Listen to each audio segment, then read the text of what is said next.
I'm related to some of the most attractive people on the planet. And there's always a funny sibling, all right? I've accepted it. I know my role. Okay, it's like fine. me. I'm the funny one. All right, I'll take You're it. both beautiful. God. Dearest gentle reader, welcome back to the Bridgerton podcast. I'm Lady Alison Hammond, your host for the event of the season. This is the podcast where I take you on a horse-drawn carriage tour of the wonderful world of Bridgerton, chatting to the stars, hobnobbing with the creators, and most importantly, for a super fan like me, getting all the steamy hot tea. No, not like that, Lady Bridgerton. Don't forget that this episode covers events, stories, and plot twists from the whole 4th season of Bridgerton. So before you go any further, make sure you have seen all 8 episodes of the new season of Bridgerton on Netflix. There's an absolutely jaw-dropping moment in episode 8, but I'll let you find out about that yourselves. On today's show, we have the goddesses of gossip, Her Royal Spyness, Queen Charlotte, and her soon-to-be retiring Lady Danbury, aka Golda Rochevelle and Adjua Ando. I just hope they don't ask me for a game of chess. I'm more of a snakes and ladders girl myself, do you know what I mean? But first, it's the return of Hannah Dodd and Claudia Jessie, aka those devoted Bridgerton sisters, Fran and Eloise. They've been through a lot since we last spoke. Family, friendship and funerals, so we had plenty to natter about.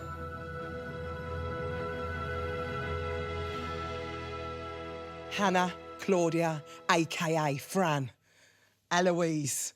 Let's go into round 2. Come on. Yeah. Let's do it. You start this season together, season 4 together, and you end season 4 together. I love that. Did that even come into your mind that that's what happens? No, actually, thank What's you, our Alison. last scene? Yeah, I'm trying. What's our last scene together? I mean, sisters for life. How are they forever. described? They're sort of the same. Accidental twins or Accidental incidental twins. twins, one of them. But yeah, They're sort of this different sides of the same coin. I which think. we are as well. Which we are. Yeah. What, in real life? Yeah. In what way? Well, I don't know though, because we're quite. So we might be. We're different, but we're the same. Yeah, that's true. We're different, but we're the same. Yeah, we are. We get really excited whenever we get like to have scenes together, and even if there's scenes that aren't focused on us, we'll be like, they would definitely be holding hands. Yeah, no, we're definitely. They when just we would walk definitely in- be holding hands. And like now, directors will just like look at us because they're about to split us up, and we're like, No. We think we'll they'd be together. we think We'll they'd be be having a cuddling. conversation, and you're going to want to cut to us. Yeah, what? Because it's incredible It's stuff. incredible stuff. You know the characters better than anyone. Also, Come it's on, a let's little be bit honest. selfish of us as well.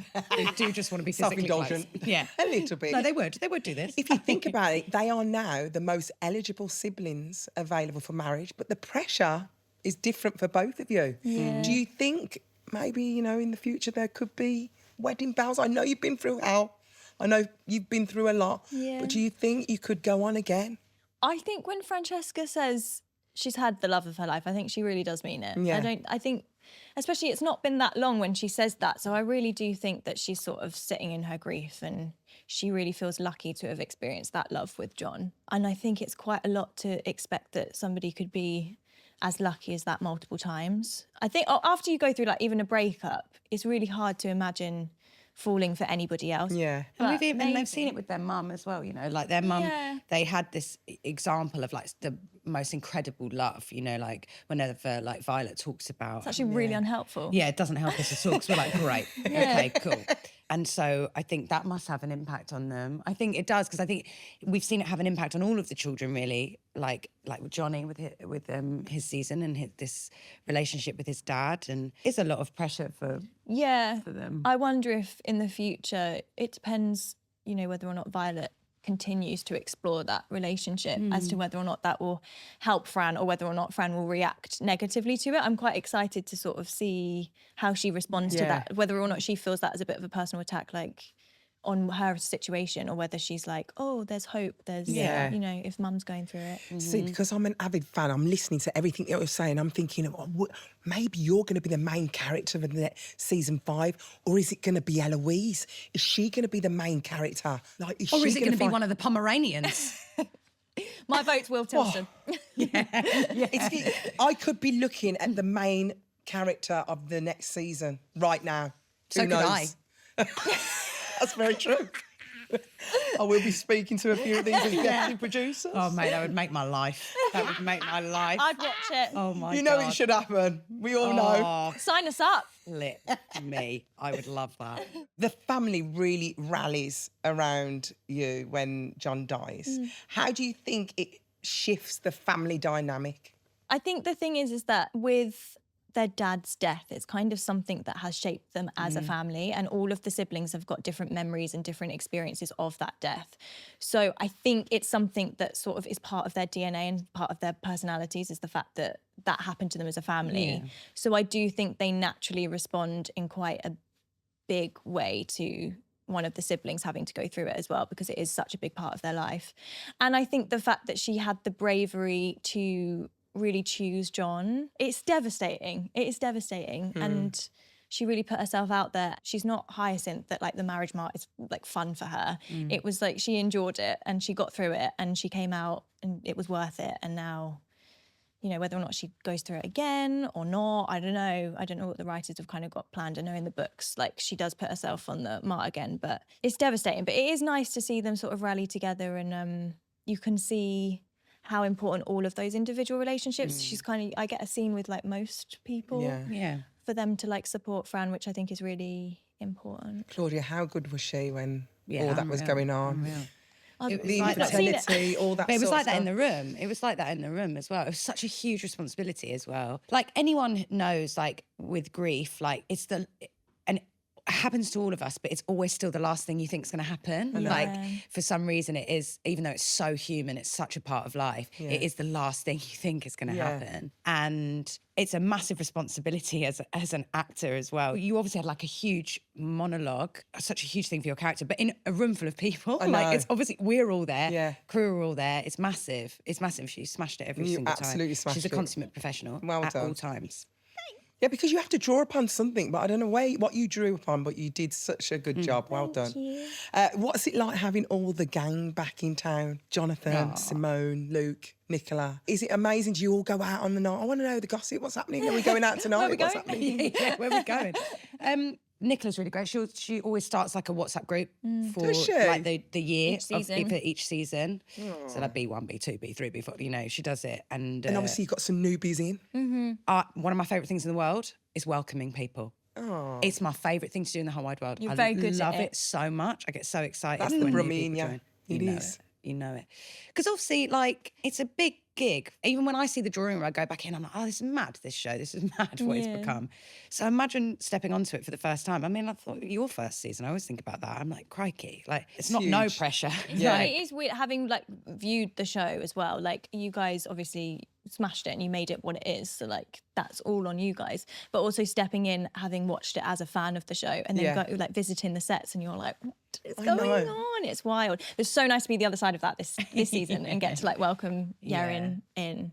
who's And a it's so wonderful, normal. It's such a wonderful natural actor. part of the show to have new energy and new people, and it changes every And season. it's always going to be like that. Yeah. Which is so exciting about the show. It's a really unusual concept. I don't really know of any other show where like a person takes over as the lead and then there's this whole new world around them. It's Yeah. Crazy, it's isn't it? great. It's great. so good. It's a And it's great so exciting, opportunity. like, working out who's going to be next. It's Yeah, so exciting. yeah, that's good. Michaela and Fran finally connect. I mean, is there a world? But the worst thing is, they connect, they get on, and then she leaves. She does one. I know. How do you think that's going to affect Fran when she's going through all this grief and everything? I think she's been through so much and they've been through so much together. I think she feels like Michaela is sort of the only person who fully understood and loved John the way that like Francesca really understood. Like, I know that she knows that the family love him, but I think, yeah, Michaela and her share a grief there. So then for her to bail and like disappear and not even say goodbye as well is devastating. So rude. And I think also, I think she was sort of like holding on to her as like, this will be how I survive this. So then I think she just completely spirals. She's not got a child. She's now not got a friend. She's back to absolute square one with like a massive hole in her heart. It's horrible. Big shout out to Masali as well. Yeah. who's, So like, good. Unreal. Let's talk about Cressida. Oh, She's back. also, she comes back with about 750 bows attached to her. It's incredible. So much pink. I know. I love it. She wears it well. Yeah, she really She does actually. Not many people could. What does that mean for our Eloise? Because do you think she's forgiven her? Yeah, I think Eloise has a conversation with Penelope, even just being like, How is Cressida, by the way? Like, you know she loves her. cares. It's got a lot to do with the fact that I love Jess Madsen with my whole heart. But like, I loved their friendship. I loved that season for how much time I got to spend with Jess. She's a beautiful actor to work with. And I love how different they are from each other. Obviously, I know it's a bit, Eloise is going in there with a plot. For other reasons, yeah. But I think it's like, there's a benefit there. They get something out of it, which is nice, because otherwise it could, it could be a bit convoluted, but they both get something out of it. It's lovely because that moment where Sophie comes in, she says, I've seen the will, we can go. It looks like you don't really want to go. You're actually in a comfortable position. I think they have like connected. And again, like there's a bit where Eloise sneaks Hyacinth into the ball and sees Cressida, and Jess does so much work in that like 2 seconds. And I think it's like, again, friendship breakups are like devastating, aren't they? And just what a character. Like every show needs a sort of Cressida Cowper. Yeah. And fantastic job by Jess. She's so good. Yeah, she's just amazing. So any ideas, any theories on who Lady Whistledown is? I have. Oh, Who the do new you one. think? Go on then. I think it's still Penelope, and she just wanted everyone off her back. That's an incredible theory. Genius, isn't it? Oh Would my be God. genius. But the only thing was, there was a moment where Penelope went, who was this? But I still feel like it's her. She might be She's an just not told actress. anything. She's smart. It's good, isn't it? That's an amazing What do you theory. think? Oh, mate. Oh, what do I think? I'm still like, I really want it to be Hyacinth. Do you really want it to be I Hyacinth? really would want it to be Hyacinth. That would be fantastic. But then I think that's really hilarious when it gets to her season and she's like, Hyacinth Bridgerton was out. Yeah, exactly. We need to see in the next season who they're really bigging up. Yeah. Yes. And then we'll know, right? Because if they're hinting, if it's like, Hyacinth looked stunning today, by the way. We'll be like, sis. Then it's her. Then it's her. Okay, let's see. Yeah. Or Penelope doesn't get any gossip. Right. Yeah. Season 5 will tell You all. know I'm on this. Season 5. What are you hoping for your characters? I just want her to feel a bit better at this stage. My crikey. God. Bless She's her. been through hell. she's She been needs some through so happiness, much. doesn't she? She just needs a cuddle from her mum and all of the sibs around her. I don't know. I don't know how you really like move on from something like that. I hope that she sort of learns to live a full life by herself and she doesn't like punish herself. I feel like sometimes you can do that through grief. You can sort of not want to live your life to the fullest because you feel guilty, but I hope she does it for John in a way. Yeah. I'd really like Eloise to find someone fit. Or Do you just know have what I like an mean? affair. Yeah, but just like looks at someone and goes like, "Phew." I want to see her think someone's fit. There's got to be chemistry. That's fun to You've act got to have, as well. you've got to have a hottie. Oh, Oh, absolutely, hey, listen, Eloise. I've seen the show. They know what they're doing. They're a good-looking bunch. They know what I'm they're related doing. to some of the most attractive people on the planet. You are so beautiful. Everyone, there's always a funny sibling, all right? I've accepted it. I know my role. Okay, it's Not fine. me. I'm the funny one. All right, I'll take You're it. both beautiful. Oh, God. Thanks, Annabelle. Thank you. More. Yeah, I want to see us find someone really fit. That's what I want. Really similar paths though, actually, got going on. Yeah, Similar. yeah. I don't want this to end Neither because do it I. means that Let's just season keep 4 it's over. Yeah, but what a joy that we know 5's coming. What a joy. I What a can't joy. wait. Thank you, girls. Thank you. Thank you so much. Thanks for We love having you us. so much. We love you so much. You're the best thing that's ever happened to this country. I do think so. Oh, I do love a wedding. All the best people in the same place. As an attendee. Do you think you'll ever do it again? Me? A wedding? No. I have had my great love. One time is enough.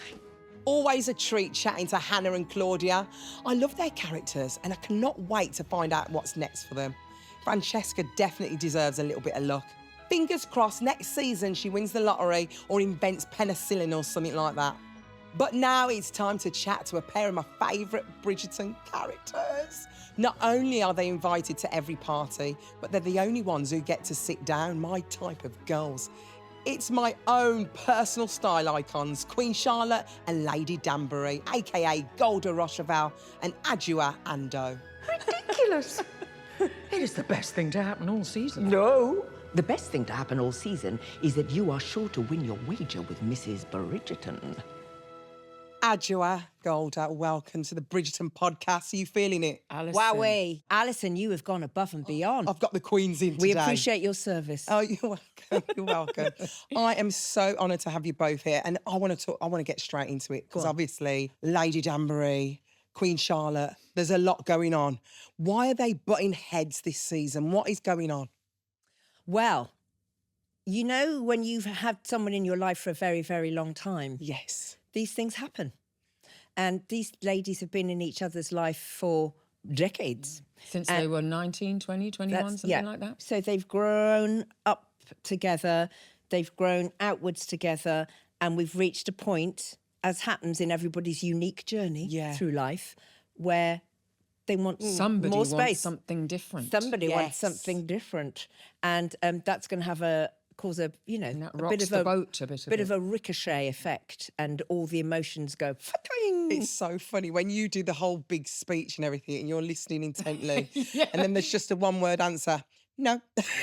I know. It's the best moment. It's so funny. It's heartbreaking, but It's there's funny, also but comedy it's there as well. heartbreaking. Do you know Exactly, what I mean? and that's what they get so right, isn't it? You've got that balance, that vulnerability, the fact that it's not actually that funny because you really want to go, and then you make it so funny. Queen Charlotte is so, so good. Let's talk about Lady Danbury. What does she want? I don't know that she knows what she wants exactly, but she knows she needs to change something. And for me, I think it all kicks in when her brother comes back on the scene, you know, and we saw in the previous season the row she has with her brother when he calls her Soma, which is her given name from Sierra Leone. And I think the churn starts then. She doesn't want him here. She shut the door on all of that history. She's made her life as Agatha Danbury in this world. And then he gets in her business with one of her closest friends, Lady B. And I think it's all destabilising. And slowly the lid is starting to come up. And underneath the lid is a lot of stuff that she firmly shut down when she decided, OK, husband dead, 4 kids, Charlotte's here now, make a life here, go. It's my time. And so now she's coming full circle and it's like, OK, I think you need to go back and think about what that 4-year-old lived in before she came to England. Yeah. And you need to We haven't make seen your her peace be with vulnerable, have we, in that way? Not in that way. No. In terms of family and thinking about that, because she has been that single-minded, you know, woman. And single it's- person in her household. Exactly. And everybody has that thing about my career, what am I going to do? What's my work? All of that. And then at a certain point in your life, you go, and excuse me again, who am I? Yes. What's going on? You forget who you are. So it's about finding yourself again, isn't it? It's taking that breath. Yeah. But for the impact on the friendship is quite something. It's huge. Yeah. What's going on with Queen Charlotte? Because she's very bored. Is it? What's that to do with? I don't know whether it's necessarily boredom. I think there's, because she's found out who Whistledown is, hasn't she? Yeah. You know, and I think she is thinking that the season will start with a new best friend. And of course, all the gossip will come to her. But then, like, who is around for that gossip to start? There's no debutantes. There's no men of, you know, notable kind of hotness or excitement. So there is that element at the beginning, especially in the masquerade ball, where she's like, what's happening? What's going on? Where is my entertainment? And, you know, calls upon Whistledown to create that entertainment for her, but then gets sidetracked and kind of knocked off her senses by Agatha's ask. Genuine, emotional, deep friendship ask. And that scares the Queen, I think. Yeah. Because does that not put her in a space of loneliness? Her best friend is going to leave her.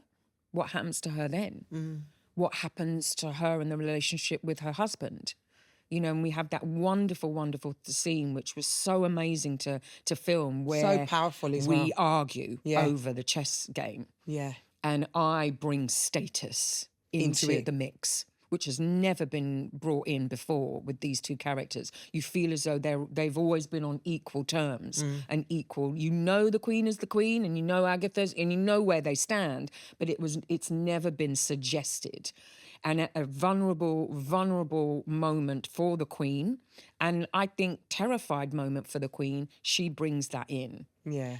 And it's a mistake, and she knows it's a mistake. And the rest of the scene, you see these two friends trying to get back their friendship, and the apology happens, which is beautiful. And Agatha holds the Queen in that moment and the vulnerability that she expresses.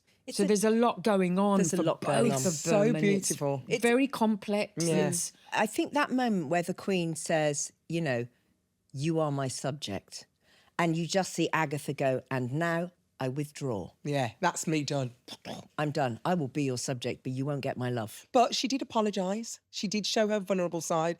And I don't think I ever thought I would see the Queen do that. Ever. It must have been so lovely and powerful to film. What was it like? When G and I get the opportunity to do that stuff, it's kind of gold. it's gold, and it's easy Yeah. because it's lovely, and because we're both up for it. There's a generosity, so you respond to what you're given, and we can properly play like actors do when they feel free and safe to be all of who they are: the vulnerable, the strong, the angry, the comedic, all of it. Yeah. So when I work with Golda, I know that that space is a space where we can bring our A game, and that we can be as vulnerable with it. We can be as playful. We can change it up. It's like doing a dance where you know the other person is going to be flowing with you and responding with you. And where's that trust come from? Is that just all the seasons that you've worked together, you just get each other so well now? I've respected Adjoa way before Bridgerton. You know, she was one of the actresses that I really looked up to as an actress of colour, a person of colour. Yeah. Seeing her do her stuff, strut her stuff in the way that she did was really inspiring and drove me to want to be true. the person and the actress that I am. Now getting to share the screen with her as two women of colour is phenomenal. And be in these characters that are badass, Yeah. you know, and really like pushing the boundaries in terms of representation and all of that stuff that we talk about. Sharing that with Adjoa is, you can't ask for more, really. Yeah, and then you're sharing it with us and we're watching, being inspired ourselves. Well, that's the thing, isn't wonderful. it? It's always a three-way communication, the work of drama. It's in someone's imagination, someone else interprets it, and someone else receives it. And it's like that three-way communication, when it works well, is gold. So we're very lucky, and we're very cognizant of the fortunate position we are in to be able to work like that in a show that's that loved. But also, I was thinking, your characters are so loved. I don't want you to go. Does that mean you might not be coming back in season Oh, well, 5? I don't know. Well, you know, she wants to. She hasn't said I want to abandon this life. I just want to explore the entirety of my life. Just a little bit. So there's her life that needs exploring. Okay. But you know where that goes, it's above my pay grade to discuss, Alison. Yes. Yeah. I'll have a word with the people that Do. be. Don't Okay, you worry about bless that. your heart. I'll have a little chat. So Agatha hands over the first ball to Violet. She does. Why Violet of all people? Because Violet is her best beloved. She has the connection to the Bridgerton family. And we now know, because we've watched Queen Charlotte, the Bridgerton story, we know that the love of her life was Violet's father. She adored her dad as well. So Yeah. that, you know, and they never really talk about it in detail, but it's absolutely, they both know what they know. And so there's this sort of familial connection that she will have to anything that's happening with the Bridgerton children, anything that's happening with Violet. I think that's partly why she's so fed up about her brother and his relationship with Violet, because it's like, no, that's my relationship with Yeah. Violet. That's not your relationship. And I've had a long relationship from my young days. Why are you getting involved? Yeah. So I think there is something very loving for her to go, you know, to the daughter of the man that I was in love with. You have this little bit. You take the first ball. I trust you. I know you'll do a good job. Why is Lady Danbury so invested in the Mondriches, especially Alice? What does she see in Alice? What do you think it is? We have a great story of rising through class, and she wants to help them to rise, just like she's been able to rise, just like the Queen is providing a court space where people can do that. Yeah. So that's what she wants to do. So her heart goes to them, and her heart says, you know, last season when they were getting the title for their son and all of that, and sort of saying, okay, do it like this. Yeah. That work is continuing. Also, selfishly, she needs a placeholder. She knows that her friend needs someone, and very few people would do that, who will sort of speak truth to power. Yeah. And she sees that Alice has the capacity to do that. She's not scared. And be that person. But she's quick-witted, she knows her own mind, and she has strategy. And she can be encouraged to develop that strategy.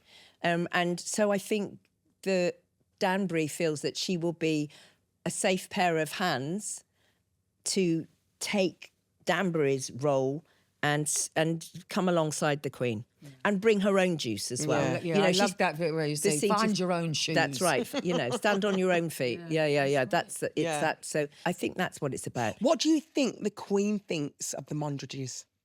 Is she going to let them in? I think she has to let them in.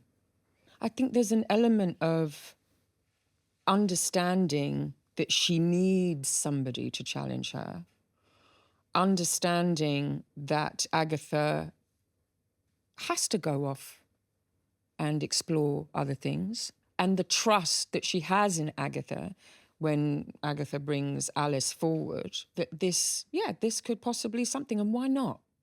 You know, there's something new and fresh for the Queen to experience in this new person. So do you think her relationship with society will shift by the end?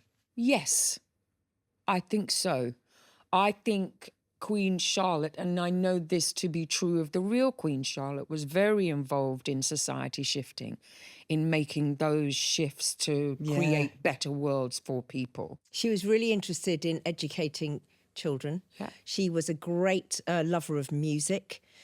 She loved the arts. Yeah. She made space for women writers and poets, and there was a real burgeoning of Supporting the and community widening the and- idea of yeah. education and arts and everything that she introduced George and all of that family to. Lady Danbury, she's kind of like the puppeteer of the ton. And she's basically pulling all the strings. What is it like playing for someone who's pulling all those strings? I think. I think sometimes she. I think sometimes she has. She has to be quite responsive because not all the strings are available to her. I love her bravery, and I love her willingness to go. All right, it's just me. Then I have to do it.